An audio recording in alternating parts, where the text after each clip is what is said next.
On today's RV News Show, we'll cover the latest RV and travel data as well as details around the new Starlink mobile internet service specifically for RVers.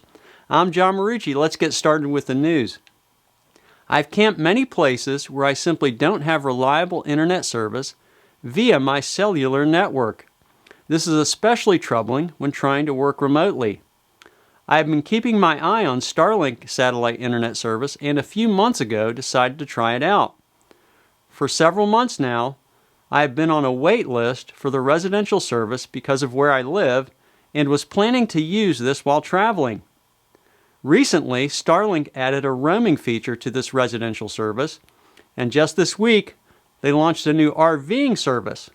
With this launch, Starlink emailed me to let me know I could cancel my current order and step over to the RV service and receive my unit immediately versus waiting an undetermined amount of time on the wait list. I did this and am expecting Starlink equipment to arrive shortly. So let's take a few minutes and answer some basic questions about the service so you can see if it's right for you. So what is Starlink? Starlink is a high-speed satellite internet service provider started by Elon Musk that uses thousands of low Earth orbit satellites to broadcast internet service. The service provides the consumer a small satellite dish to pick up the signal at the user's location. What plans are available? There are currently 3 versions of the service, 2 of which are non-commercial. The residential service is intended for stationary use and cannot be turned off, but a roaming add-on can be utilized at an additional charge. The second version is intended for RVers. This version was made public on May 23, 2022.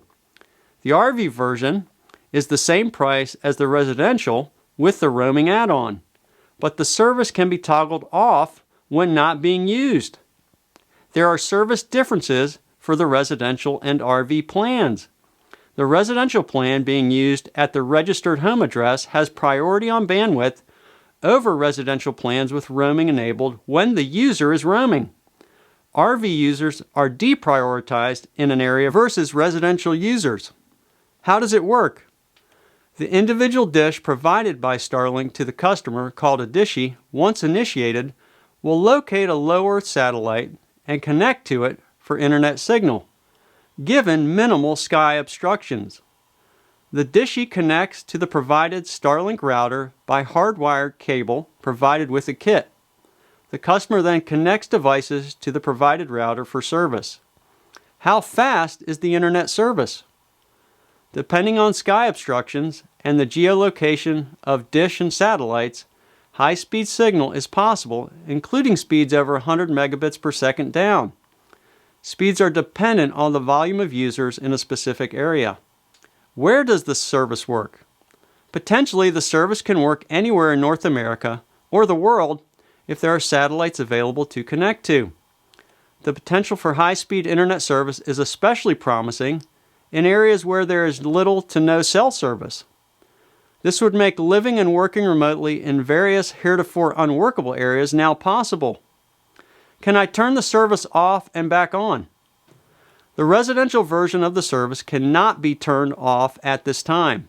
The RV version of the service can be toggled off and back on a monthly basis. How much does the equipment cost?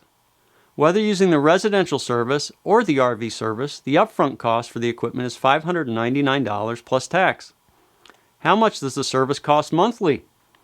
As of late May 2022, the monthly cost for residential service is $110. If roaming is enabled, there's an additional $25 monthly charge.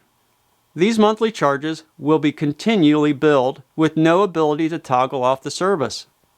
The RV service is $135 per month with the ability to toggle off the service on a monthly basis. So there's the potential for considerable savings for the RV service because of the ability to toggle off the service. This only makes sense if you already have quality internet service at your home.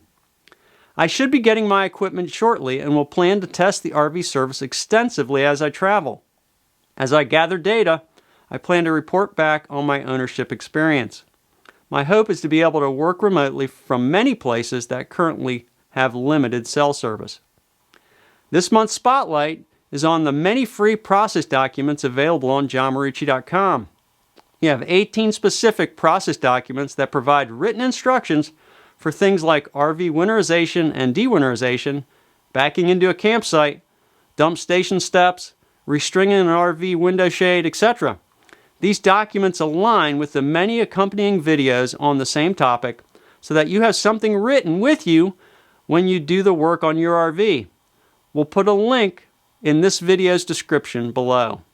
This week, the RVIA posted the latest RV shipment data for April 2022, and the numbers remain strong, but have fallen off from March's record month. Volumes of RVs shipped are at an all-time high for any April on record, with over 57,000 units shipped. As a point of reference, the next highest April on record was 2021, with just under 52,000 units shipped. A large portion of this record output is for travel trailers, as motorized RVs are subject to similar shortages as motor vehicles are currently experiencing. Besides expensive Class B camper vans, Class A and Class C motorhomes are down versus prior years. There are rumblings that RVs are stacking up on dealer lots with fewer people showing up to purchase them. In recent conversations with RV dealers, it seems like May is not turning out to be a great month for sales. There seems to be two main factors. There has been a very large number of sales the past 2 years, forcing forward sales, and inflation is having a real impact. If so, then wholesale shipment numbers will likely fade quickly for May and into the summer. New and used RVs for sale on RVtrader.com are historically high, with new units pulling back slightly this past week. There were 220,200 for sale as of May 25th. This is down 6,800 or so units since last week, with most of the drop coming from fewer new units for sale. For perspective, new for sale volume is up 45,500 or 38% from the same time last year. Meanwhile, the number of used RVs for sale remains historically high at over 53,000 units. This time last year, the number of used RVs for sale was only 33,900. So there's been an increase of just under 20,000 used RVs for sale year over year. Meanwhile, manufacturing employment levels in Elkhart County, Indiana continue at an all-time high, with 78,100 people employed in manufacturing in April. This gives Elkhart an ultra-low unemployment rate of only 1.4% for April 2022, making it very difficult to get and retain quality labor at many RV factories. If we see RV build quality in any way correlated to the unemployment rate, now isn't the best time for consumers to buy RVs. As mentioned last month, if you are looking at buying an RV, you may want to consider using a certified RV inspector to help look at any prospective unit, new or used. Gas prices are staying stubbornly high and haven't retreated below the $4 mark nationally. In recent weeks, the price of regular unleaded has actually increased. The current price as of May 28th was $4.60.1 per gallon, about 46 cents higher than a month ago and $1.56 higher than a year ago. An RV trip of 3,000 miles at 10 miles per gallon would cost $1,380 now versus $913 a year ago, about a 51% increase. Okay, that'll do it for this month's RV newscast. Thanks for tuning in. Stay safe. This is John Marucci, and so long for now.